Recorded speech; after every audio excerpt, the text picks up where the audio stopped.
보통 우리는 신앙생활의 목표를 구원받는 것으로 착각할 때가 많습니다. 그러나 구원은 수단일 뿐 목표가 아닙니다.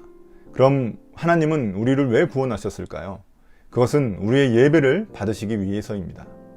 하나님은 우리를 예배하는 인간으로 만드셨습니다. 그래서 예배는 인간이 할 수 있는 가장 고귀한 행동입니다. 반면 인간의 타락은 하나님을 예배하지 않고 다른 것을 예배하는 것으로 나타납니다. 오늘 우리는 예배에 목숨을 건 한 지도자를 만나게 됩니다. 과연 그는 왜 예배에 목숨을 걸었을까요?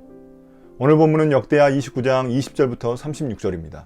묵상 제목은 하나님의 최애입니다. 어제 히스기야 왕은 제사장과 레위인들을 통해 성전을 깔끔하게 정화했습니다. 이를 통해 이제 하나님께 예배할 수 있는 모든 준비를 마칠 수 있었습니다. 이 보고를 듣자마자 그 다음날 아침에 히스기야 왕은 신하들과 함께 성전에 올라가 주님을 예배합니다. 20절부터 24절은 히스기야 왕이 번제와 속죄제를 드리는 장면입니다. 아버지 아하스로 인해 지은 모든 죄를 먼저 회개하고 용서받기 위해서입니다. 이 속죄제물로 황소, 순양, 어린 양, 순염소 각각 7마리씩 가져왔습니다. 여기서 숫자 7은 완전수를 의미하기 때문에 이는 흠이 없는 제사를 드리려는 그들의 마음을 나타내주고 있습니다. 이제 그들은 제물을 다 태워서 드리는 번제를 드리기 시작합니다. 이 번제의 제물로는 황소, 순양, 어린 양을 잡았습니다. 또한 속죄제로는 순염소를 잡아 안수하여 온 이스라엘의 죄를 전가시켰습니다. 유다의 죄가 아닌 온 이스라엘의 죄라고 언급한 이유는 당시 역대기 1차 독자들을 고려한 것입니다. 당시 1차 독자인 포로기양 공동체는 유다와 이스라엘을 포함하는 온 이스라엘 공동체였기 때문입니다. 또한 속죄제를 드린 이유는 과거 지었던 모든 죄를 깨끗이 하기 위해서입니다. 반면 번제는 미래에 대한 헌신을 결단하기 위해서입니다. 지금 히스기야의 관심은 아수르의 눈치를 보는 게 아닙니다. 그것보다 더 중차대한 일은 하나님의 눈치를 보는 것이었습니다. 하나님의 진노가 사그러들지 않으면 모든 문제에 백약이 무효하다는 것을 알고 있었던 것입니다. 하나님께 자신과 온 유다 백성들의 마음이 예물처럼 하나님께 받아들여지기를 바라는 것입니다. 우리가 드리는 예배도 마찬가지입니다. 우리는 하나님을 예배하며 마치 번제의 속죄제처럼 우리의 죄를 회개하여 용서받습니다. 또한 하나님 앞에 자신의 몸과 마음을 다 태워드리듯 온전한 헌신을 결단하는 것이 예배입니다. 우리가 예배에 성공하지 못하면 우리의 삶도 결코 성공할 수 없습니다. 25절부터 30절은 제사를 드리며 함께 찬양과 경배를 드리는 장면입니다.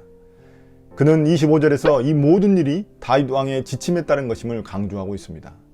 자신이 하는 일들이 모두 다윗 왕의 길을 걷고 있다는 것을 드러내주고 있는 것입니다.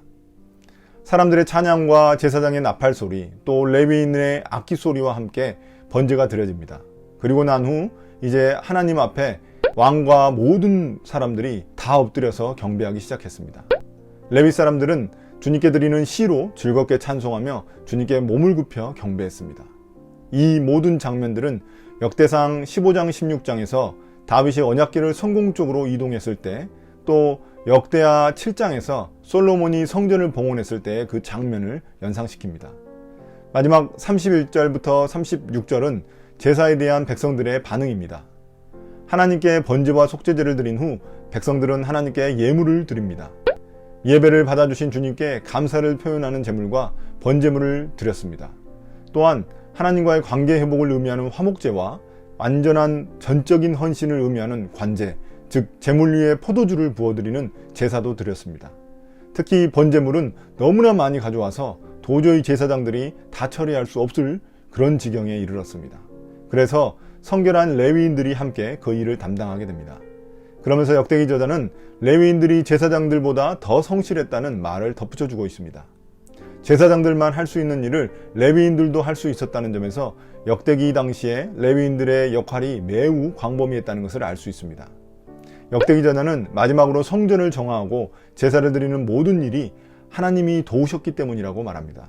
이에 히스기야와 모든 왕들이 함께 기뻐했습니다. 이렇듯 왕을 비롯한 온 백성들이 함께하는 예배를 주님이 기뻐하십니다.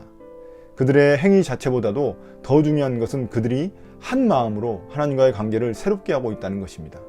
자신들의 죄악을 모두 회개하고 씻어버리고 이제 하나님을 향한 헌신을 고백하고 있는 것입니다. 오늘 본문에서 우리가 본 제사는 이제 우리가 드리는 예배를 의미합니다.